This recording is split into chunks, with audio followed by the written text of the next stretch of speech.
Africa is a place that holds a lot of fascination for many people. However, most people will still be shocked by the discoveries coming out of the continent, which even baffle experts. In this video, we bring you what scientists discovered in Africa that shocked the whole world. New human species found in Africa, Homo naledi. Scientists have discovered a new species of human ancestor deep in a South African cave, adding a baffling new branch to the family tree. The discovery was a truly remarkable thing. Years ago, a couple of recreational cavers entered Rising Star Cave, about 30 miles northwest of Johannesburg. Rising Star has been a popular cavern destination since the 1960s, and its intricate network of channels and caverns is well documented. Stephen Tucker and Rick Hunter were looking for a less traveled path. Another mission was in the back of their minds. This region of South Africa produced so many fossils of our ancestors in the first half of the 20th century that it became known as the cradle of humankind. Even though the heyday of fossil hunting had passed, the cavers were aware that a scientist in Johannesburg was looking for bones. The chances of coming across something were slim, however, you never know. The two had to squeeze through holes and openings that, had their waist been a few inches thicker, would not have allowed them to pass through. Tuck and Rick Hunter found themselves in a chamber with a cascade of white flowstones in one corner after contorting themselves 40 feet down the narrow chute in the Rising Star Cave. A passageway led into a larger cavity about 30 feet long and only a few feet wide, with calcined gnarls and jutting flowstone fingers on its walls and ceiling. What drew the two men's attention, however, was what was on the floor. There were bones all over the place, just lying around on the surface as if someone had thrown them in. They discovered a piece of a human lower jaw complete with teeth. From the photos the duo took, it was clear to scientists that the bones did not belong to a modern human being. Certain characteristics, particularly those of the jawbone and teeth, were far too primitive. More bones were visible in the photos and also the outline of a partially buried cranium. The remains appeared to be a large portion of a complete skeleton. To do the excavation properly and professionally, the scientists had to put out an advert for scientists with slight frames, of which they engaged 6. The bones were superbly preserved, and the duplication of body parts quickly revealed that there was not one skeleton in the cave but 2, then 3, then 5, and then so many it was difficult to keep track. There were approximately 1,550 specimens in total, each representing at least 15 individuals. Skulls, jaws, ribs, hundreds of teeth, a nearly finished foot, a hand with almost every bone intact and arranged as in life. The inner ears, minuscule bones, adults in their golden years, juveniles. Infants are distinguished by their thimble-sized vertebrae. Parts of the skeletons appeared to be quite modern, others, however, were equally primitive, in some cases even more ape-like than Australopithecines. The fossil pile contained 190 teeth, which is an important part of any analysis because teeth alone can often identify a species. These teeth, however, were unlike anything else the scientists in the tooth booth had ever seen. Some features were startlingly human-like, such as the molar crowns, which were small and had 5 cusps like ours. However, the premolar roots were strangely primitive. Yet how did the bones of Homo naledi get there? After exhausting all other possibilities, the researchers concluded that bodies of Homo naledi were deliberately placed there by, well, other Homo naledi. Until this discovery, only Homo sapiens and possibly some archaic humans like the Neanderthals have been known to treat their dead in this manner. The diver's blue hole of death in Dahab. Diving can be as extreme as you want it to be as a sport. Scuba diving is a safe sport as long as you stay within your personal limits, maintain your scuba equipment properly, and use the buddy system. Of course, there are dive sites where things can get more difficult and where divers go in search of adventure. If you're looking for adventure and want to dive somewhere where you can really put your diving skills to use, the infamous Blue Hole in Dahab beckons. But before you drag out your gear and head to Egypt, it is wise to make arrangements for your loved ones. Of course, the Blue Hole in Dahab's reputation as possibly the most dangerous dive site on the planet attracts divers in the same way that the challenge of climbing Everest or Kilimanjaro attracts mountaineers. What would we do without daredevils? But you can rest assured when you dive in the Blue Hole in Dahab, you are entering one of the most difficult environments in diving and will have an unforgettable experience. This is why, despite the fact that many divers have died there, so many divers brave the 80-meter wide hole. There is no official count, but it's estimated that at least 150 scuba divers have died in the last decade alone. There are many different dives you can do in Dahab, so do your research and decide which ones you want to do and what depths you can go to. There is a swimmable arch at 56 meters or 184 feet that leads to open water. This arch is the dive many technical divers are interested in. However, one of the reasons so many people fail to plan the dive correctly is that it does not appear to be all that dangerous. Unlike many other extreme diving locations, it is extremely accessible. It is a short dive right off the beach. When you see how simple it is to enter and dive into the Blue Hole, it may appear that the danger has been exaggerated. There are no disturbing currents and the water is calm, clear, and temperate once there. However, make sure you don't let this sense of security distract you from everything you've learned in preparation for diving at the Blue Hole in Dahab. It is critical to stay focused and careful throughout the dive, as well as to look after your body. Divers quickly believe they can make the dive safe because it's a simple and well-known dive site. It's similar to cenotes in Mexico. The Dahab's Blue Hole is not even embellished with beautiful corals, nor is there an abundance of marine life. For many recreational divers, this is a been-there, done-that dive. The bottom of the hole is about 100 meters deep, and you'll need great buoyancy skills and enough experience to descend safely and within the limits you've been trained to. Many divers believe that after 20 dives or so, they are competent and experienced divers. However, it is not about the number of dives you have made.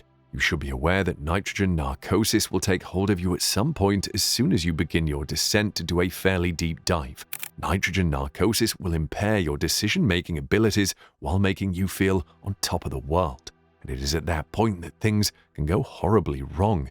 You will fall deeper and deeper if you are unable to control your descent, sometimes without even knowing it.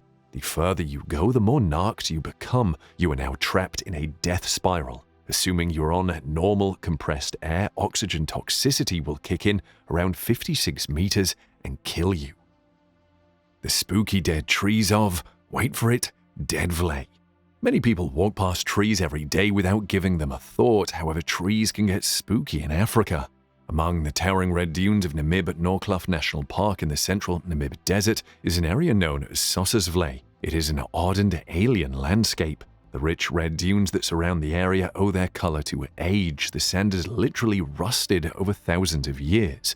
Sossusvlei is a large salt flat with a dense and compact layer of clay in the subsoil. Sossusvlei is hard and arid when dry and sticky and plastic when wet, as it is every 5 to 10 years when fed by the nearby river. The area is the river's last stop. Even during the wettest years, waters soak into the salt clay pan, earning the area the moniker Place of No Return. The combination of blue sky, red dunes, and white pans creates a striking scene reminiscent of films like The Fall, The Cell, and Steel Dawn. Another place of no return nearby is even older and much more dead than Sossusvlei. It is known as Deadvlei or Dead Marsh and is home to some of the world's tallest dunes, with some reaching 1,312 feet in height, which are nearly as tall as the Empire State Building. Dendrilite was once like Sossusvlei, with the river feeding desert life and even trees, but not any longer. The climate dried up about 900 years ago, and dunes cut Dendrilite off from the river. Dendrilite became too dry for the trees to decompose. They are simply scorched black in the sun, memorials to their own demise. The trees, which are now over 1,000 years old, form a desolate forest. However, the area is not entirely devoid of life. Salsola shrubs and clumps of narrow-melon survive by absorbing morning mists. It is not all gloomy in this place, however, as one of the many reasons to visit is to see the sunrise or sunset over the Namib Desert's massive red sand dunes. The skies here are some of the clearest on the planet. The lost city of Heraklion. What was the name of the city guarded by the god Happy and in which Helen and her abductor Paris sought refuge? Heraklion. However, for many years the city remained lost underwater until a group of divers working off the Egyptian coast stumbled upon a large fragment of rock under the seabed and brought it up to land. It was a salt-encrusted but whole piece of happy. They kept looking and eventually discovered 6 more. Other treasures surrounded these pieces: temple ruins, shards of pottery, precious jewelry, coins, oil lamps, processional barges, and busts. Few people today have heard of Heracleion as opposed to Babylon, Pompeii, or the mystical Atlantis. Indeed, until the remarkable discoveries of recent years, there was a danger that the waves of the Mediterranean would erase not only the city's physical remains but also its memory. Yet if you were a European merchant in the 5th century BC, perhaps an importer of grain, perfume, or papyrus, or an exporter of silver, copper, wine, or oil, Thonis Heracleion would have loomed large on your horizon. It didn't matter if you were a Carian mercenary, a well-educated Greek, a professional sailor, or a member of the pharaonic court. Heracleion spread across a series of interconnected islands, sand and mud banks, and was ancient Egypt's bustling cosmopolitan gateway to the Mediterranean, and thus its nexus with the Western world. Heracleion, founded around 2,700 years ago on the site of present-day Abu Qir Bay, 15 miles northwest of Alexandria, predated its better-known neighbor as the region's main emporium by several centuries and was a hub for international commerce. The city controlled the majority of the maritime traffic entering Egypt from the Mediterranean. It was crisscrossed by a network of canals and dotted with harbors, wharves, temples, and tower houses, all linked together by a network of ferries, bridges, and pontoons. Goods would be inspected and taxed at the Customs Administration Center before being transported further inland, either to Naucratis, another trading port nearly 50 miles up the Nile, or via the Western Lake, which was connected by a water channel to the nearby town of Canopus and provided access to many other parts of the country.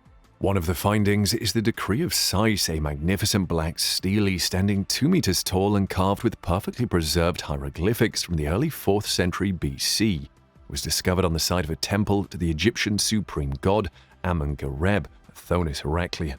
The stele reveals some of the complexities of modern Egyptian taxation. It reads, "His Majesty, that is, Pharaoh Nectanebo I, decreed, let there be given 1/10 of the gold, of the silver, of the timber, of the processed wood, and of all things coming from the sea, of the Haunebut, that is, the Mediterranean, to become divine offerings to my mother Neith."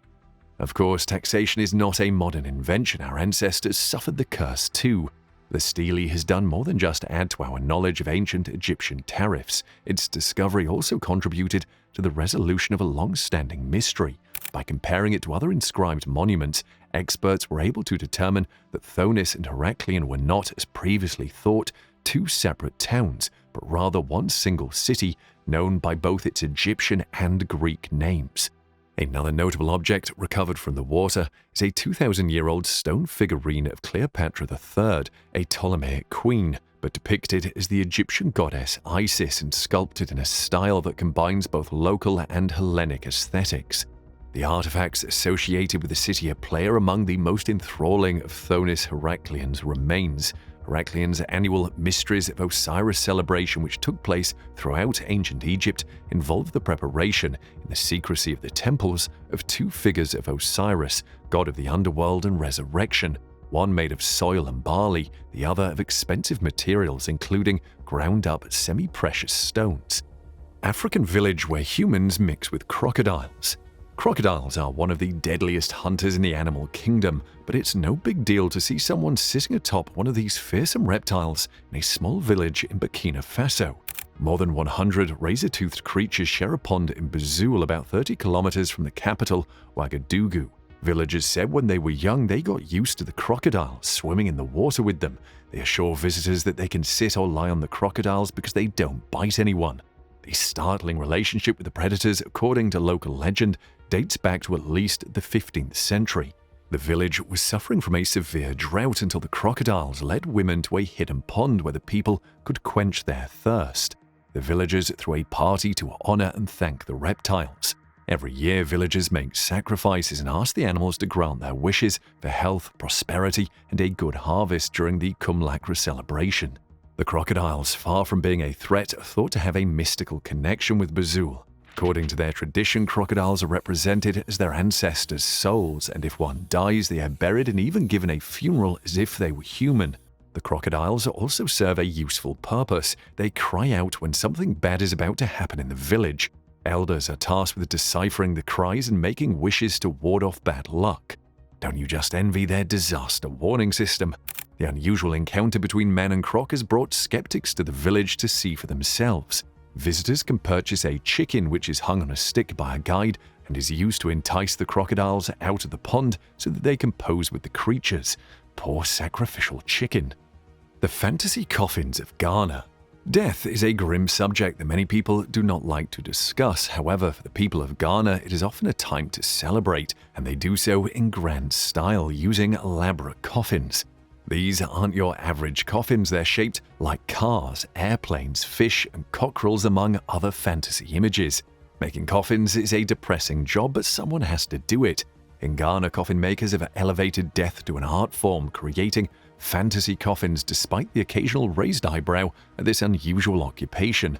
Many Ghanaian business owners pray daily for more clients, but that would be an awkward prayer for coffin makers to make. A typical coffin carpentry shop boasts an amazing array of painted wood sculptures, appearing more like an art studio than a place where coffins are made. Despite their extravagant appearance, they are functional coffins designed to manifest the dying person's burial fantasy or their loved ones who want to honor them.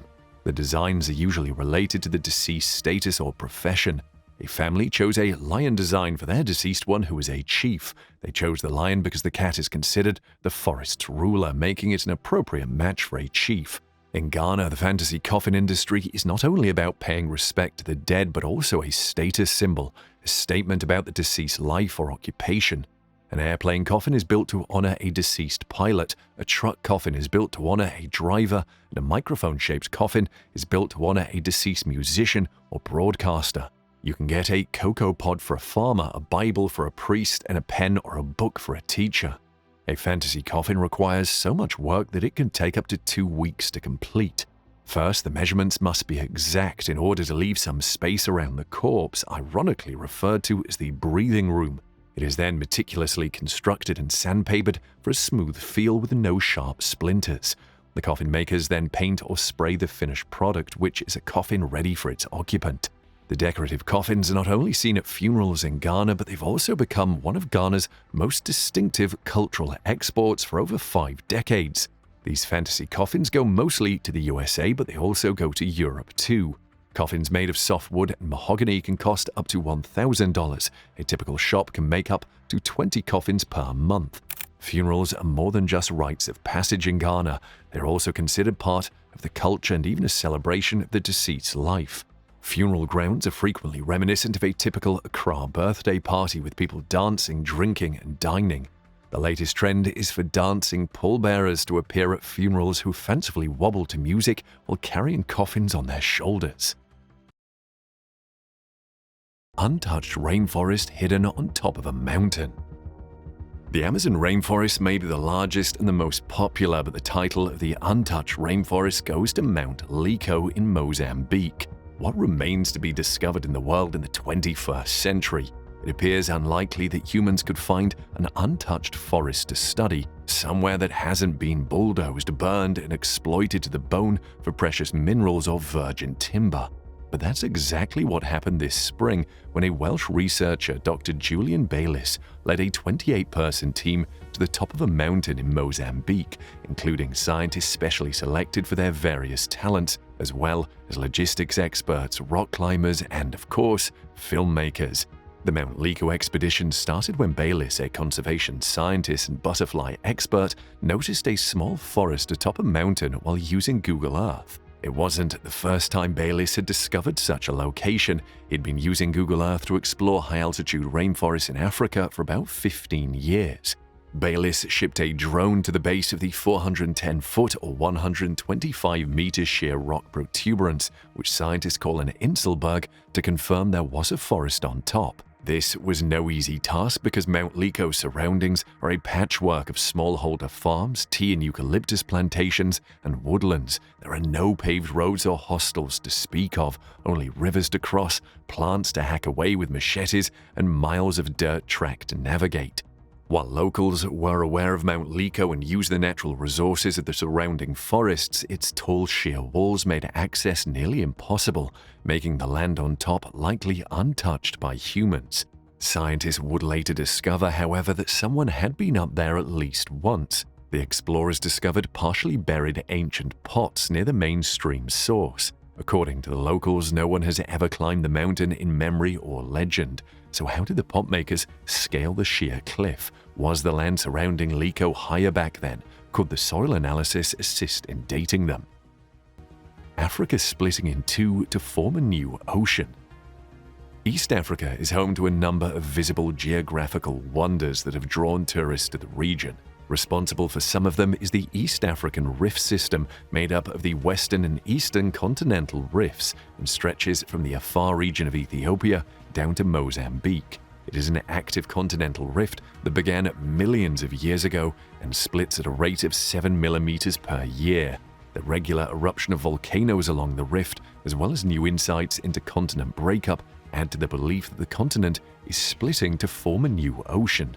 The Ale is one of the world's most active volcanoes, as well as one of only 8 and possibly the world's longest existing lava lakes. The Victoria microplate, one of the largest continental microplates, is one of the region's wonders, though it is not visible to tourists. The Victoria microplate is a rift branch that forms part of the East African Rift System, along with chains of deep lakes and volcanoes. According to a recent study, the Victoria microplate, which lies between the eastern and western branches of the rift, has been rotating counterclockwise with respect to the African plate, the major tectonic plate that makes up the majority of the African continent, for the last 2 years. This microplate was discovered to rotate in the opposite direction as all of the other microplates in the region. While this provides researchers with new insights into the East Africa Rift System's splitting process, the Y-shaped end of the rift at the Afar region is gaining attention as the likely location of an ocean if the splits continue.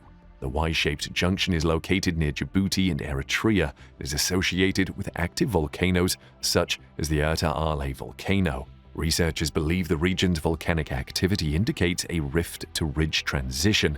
The Ale has been erupting continuously for more than 50 years, and it's expected that as it continues to erupt, a new narrow ocean basin with a mid-ocean ridge will form. 300,000-year-old remains, the oldest ever discovered. The oldest known remains of Homo sapiens have been discovered in Morocco, rewriting the story of humanity's origins and suggesting that our species evolved in multiple locations across the African continent. Until now, our species' oldest known fossil dates back only 195,000 years. The Moroccan fossils, on the other hand, date back approximately 300,000 years. Surprisingly, they show that early Homo sapiens had faces similar to ours, despite having fundamentally different brains. Until now, the oldest clearly Homo sapien fossils were discovered in Ethiopia. Researchers working at Herto discovered a skull estimated to be between 160 and 154,000 years old in 2003. In 1961, miners in Morocco discovered a few pieces of a skull at Jebel Ahoud. Later excavations uncovered a few more bones, as well as flint blades. Researchers estimated the remains to be 40,000 years old using crude techniques. However, in the 1980s, a paleoanthropologist named Jean-Jacques Hublin examined one jawbone more closely. The teeth resembled those of living humans, but the shape was strangely primitive. Dr. Hublin and his colleagues began excavating rock layers on the desert hillside of Jebel Ahoud. They discovered a plethora of fossils, including skull bones from 5 people who died around the same time. Moreover, the researchers discovered flint blades in the same sedimentary layer as the skulls. The people of Jebel Ahoud most likely used them for a variety of purposes, including mounting some on wooden handles to make spears. Now, many of the flint blades appeared to have been burnt. People at Jebel Ahoud most likely used fire to cook their food, heating discarded blades buried in the ground below. This historical happenstance enabled the flints to be used as historical clocks. Dr. Hublin and his colleagues calculated the time since the blades were burned using a technique known as thermoluminescence. The blades were estimated to be 300,000 years old. The skulls found in the same rock layer had to be the same age. Goliath frogs. Frogs are everywhere, but most people are shocked the first time they come across Goliath frogs. As their name indicates, Goliath frogs are giant frogs found in Africa. The Goliath frog is the world's largest frog. It can reach a length of 12.5 inches or 32 centimeters and weigh up to 7.2 pounds or 3.3 kilograms. The Goliath frog is the size of several house cats, but it doesn't start out that big. The Goliath frog tadpole is the same size as a normal frog tadpole, but it just keeps growing. The adult looks similar to other frogs but is much larger. Despite the fact that these massive frogs have been around longer than humans, we still have a lot to learn about them. For example, how long do they live? Is there a different kind of Goliath frog? Goliath frogs live in small populations in Western Africa's rainforest near the equator, near fast-flowing rivers and waterfalls. These massive amphibians, like most frogs, require access to water. Goliath frogs emerge at night and sit on river rocks in search of food. An adult Goliath frog consumes the same foods as other frogs, including insects, crustaceans, fish, and other amphibians. However, one scientist did discover a bat in the stomach of one Goliath frog. Tadpoles must fend for themselves and forage for themselves. Tadpoles of Goliath frogs are picky eaters that only eat a specific plant found near waterfalls and the banks of swift rivers. This could explain why this frog can only be found in one small area. 40-kilometer wide Eye of the Sahara. The Blue Eye of the Sahara, also known as the Richat structure or the Guelb-er-Richat, is a geological formation in the Sahara Desert that looks like a massive bullseye. For centuries, only a few nomadic tribes in the area were aware of the formation. It was photographed for the first time by the Gemini astronauts in the 1960s, who used it as a landmark to track the progress of their landing sequences. Later, the Landsat satellite captured additional images and provided data on the formation's size, height, and extent. Geologists initially thought the Eye of the Sahara was an impact crater formed when a space object collided with the surface. Geologists believe that the Eye of the Sahara is a geologic dome. The formation contains rocks that are at least 100 million years old, with some dating back to before life on Earth existed. The Eye's formation began when the supercontinent Pangaea began to separate. The Atlantic Ocean began to flow into the region as Pangaea broke up. Tourists and geologists alike flock to the Eye of the Sahara to study the unique geological feature in person. However, because the Eye is in a sparsely populated region of the desert with little water or rainfall, it is not in danger from humans. Mysterious blue stone of pure oxygen found in Sierra Leone. Angelo Pettoni, an Italian geologist, was visiting Sierra Leone to determine whether a certain region of the country, known as Kono, was indeed a rich deposit of diamonds that could be exploited. Pettoni came across an incredible discovery while studying the region that had been left out in the cold for some reason. A local chief showed Pettoni one of the most mysterious stones Pettoni had ever seen in his career. It was a blue stone with mysterious white lines on its surface. Where did these stones come from? Pettoni was told an ancient legend by the tribal chief that explained why the area was so rich in diamonds. God discovered that a revolt was brewing among his angels and expelled them to Earth, where they became statues. But they didn't arrive alone. Legend has it that a large portion of the sky and stars fell with the angels to Earth. Now, to Pettoni's surprise, tests showed that the stone was not turquoise and it wasn't even officially catalogued. The blue stone he had discovered does not correspond to any known mineral. Oxygen made up 77.17% of the stone, according to analysis. Carbon made up 11.58%, silicon 6.39%, calcium 3.31%, and other elements make up the remaining percentages.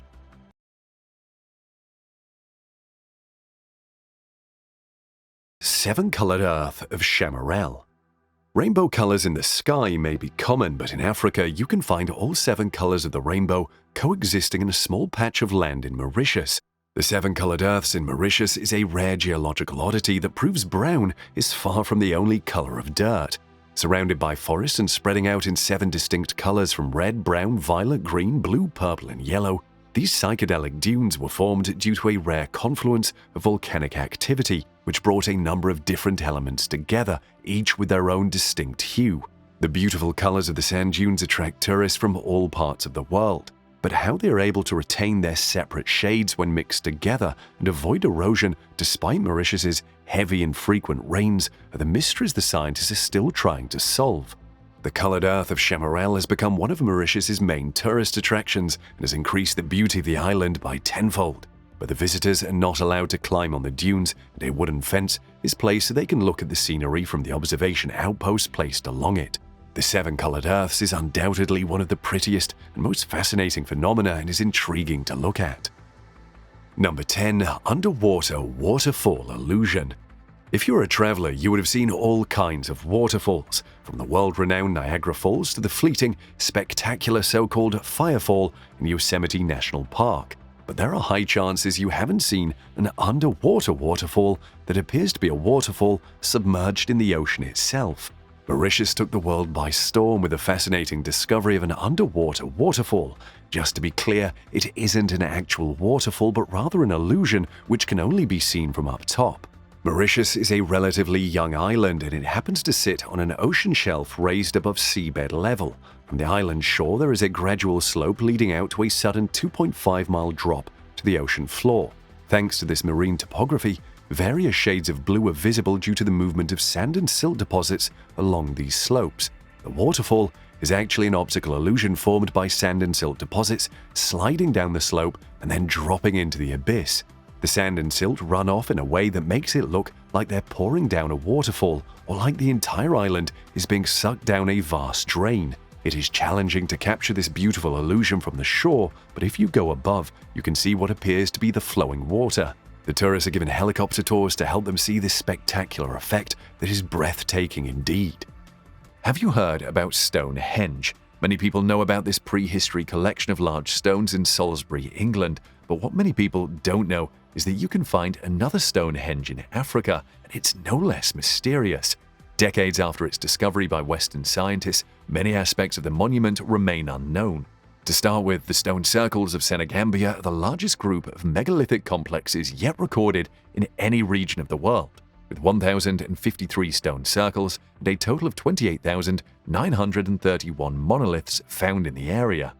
As the name suggests, these stones are found in Gambia and Senegal, and 93 of the circles are on the UNESCO's World Heritage List, including the Sine Negayeni complex in Senegal, as well as the Warner, Wasu, and Kerbach complexes in the Gambia.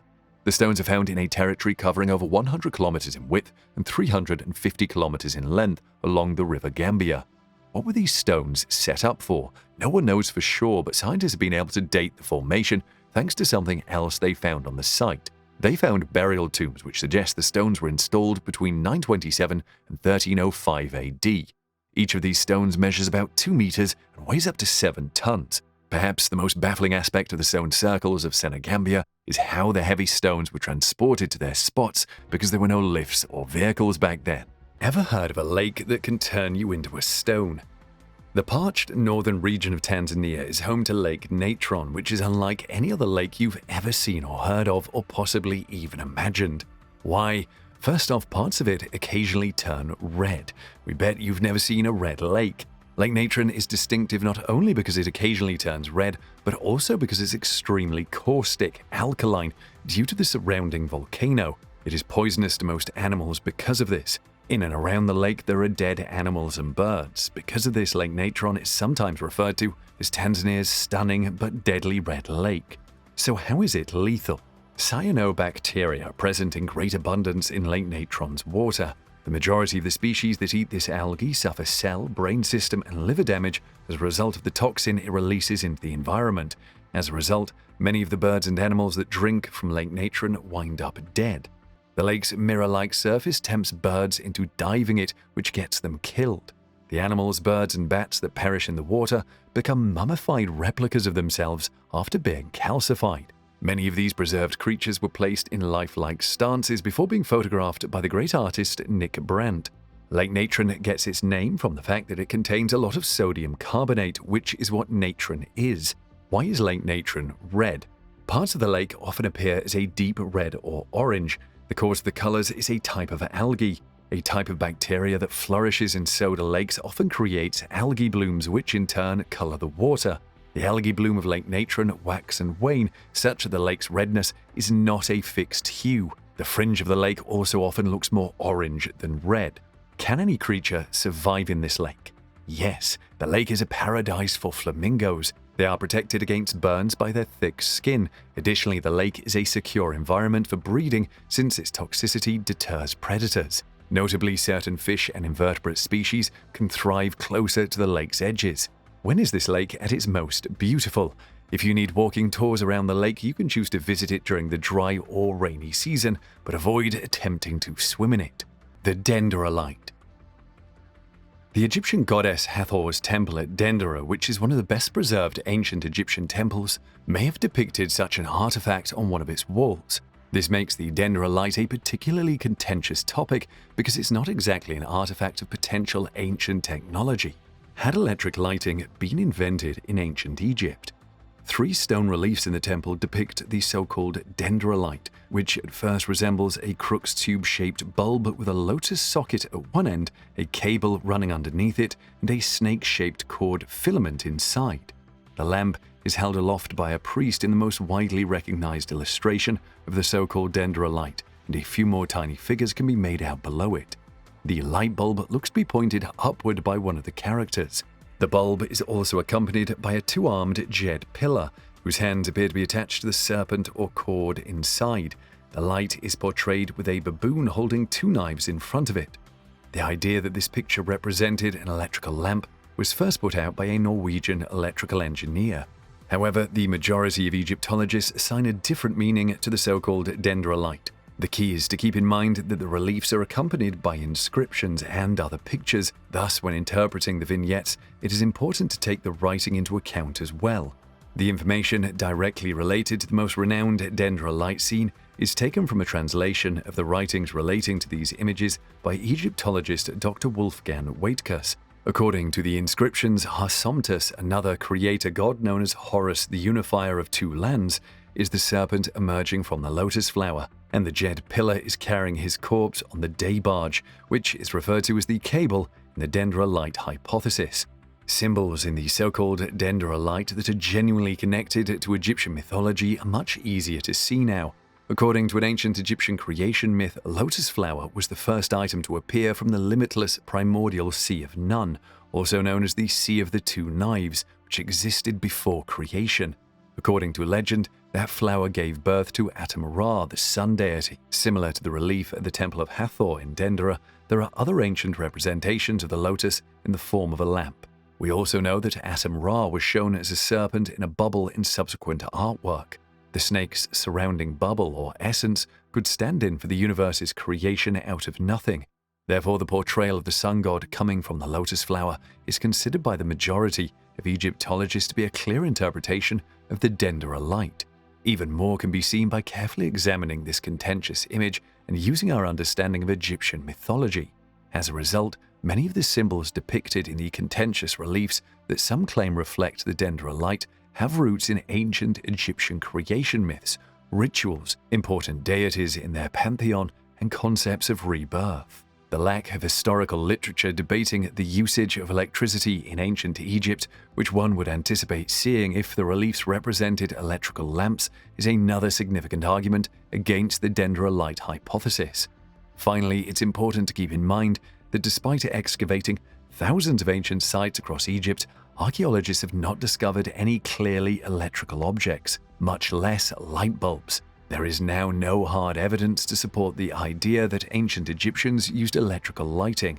According to the Dendrilite hypothesis, the rituals around the use of electric lights would have been carried out in private rituals performed by the ancient priests close to New Year's creation-related festivals. That could imply that after the ceremonies, the artifacts themselves were also destroyed in secrecy or by ritual.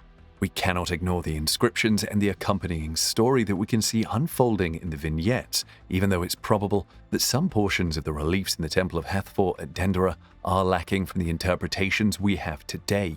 Regardless of its significance, the Dendera reliefs continues to draw tourists from all over the world who are anxious to see the odd and contentious carvings of one of Egypt's most magnificent monuments.